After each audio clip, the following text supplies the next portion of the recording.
জানো তো, আমি অনিন্দিতা বলে একটা দিদির ব্লগ প্রত্যেক দিন দেখি। অনিন্দিতা দ্য গ্যাস্ট্রোনমিক্যাল। আর সত্যি বলতে এই দিদির কথাবার্তা আমার এত পছন্দ হয় যে কি বলবো, প্রত্যেক দিনের ব্লগ দেখতে দেখতে এখন একটা অভ্যেসে পরিণত হয়েছে।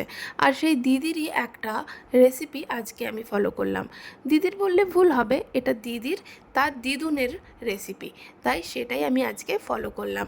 চিংড়ি মাছের মধ্যে নুন, হলুদ, গোলমরিচ, কাঁচা লঙ্কা, পেঁয়াজ আর সরষের তেল দিয়ে ভালো করে মাখিয়ে জল দিয়ে একটু 15 মিনিট ধরে ফুটতে দিতে হবে, জলটা কমে আসা অবধি। তারপর গরম ভাতের সঙ্গে সার্ভ করতে হবে। সত্যি বলতে এই এত চটজলদি রান্না আর অসাধারণ টেস্ট, ভাবতেই পারিনি এত চটজলদি এত সুন্দর হয়ে যাবে রান্নাটা।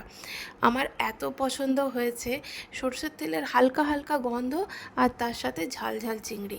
এর যে আসল রেসিপির নাম কি দেব সেটা আমিও বুঝতে পারিনি আজকে, তবে খেতে যে অসাধারণ হয়েছিল সেটা কিন্তু আমি অবশ্যই বলবো। তাই দিদিকে অনেক থ্যাংক ইউ।